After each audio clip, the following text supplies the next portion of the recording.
নারীকে ভাঙা সহজ হলেও জুড়ে দেওয়া অতটা সহজ না, কারণ তারা অন্যের দ্বারা ভাঙে ঠিকই, তবে অন্যের দ্বারা জোড়ে না, বরং ভেঙে যাওয়ার পর নিজের মতো করে বাঁচে একাকী নীরবতায়, নিঃসঙ্গতায়।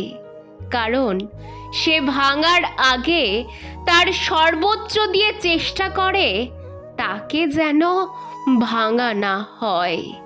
কিন্তু তার চেষ্টার ফল শূন্য হলে সে বাধ্য হয় ওই ভাঙন থেকে নিজেকে সরিয়ে আনতে।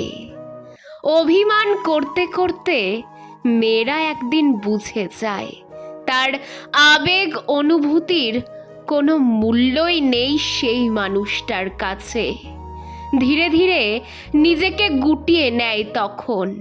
তারপর একদিন অভিমান করাই ছেড়ে দেয়, নরম মনটাকে একটা কঠিন মোড়কে মুড়ে ফেলে।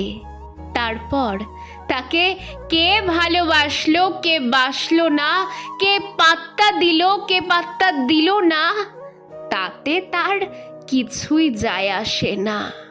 মানুষ বদলে গেলে ভয়ঙ্করভাবে বদলে যায়। মাটি একবার পুড়ে গেলে তার কোমলতা হারিয়ে সে তখন শক্ত পাথরে পরিণত হয়ে যায়। চাইলেও তাকে আর নরম মাটিতে ফেরানো যায় না।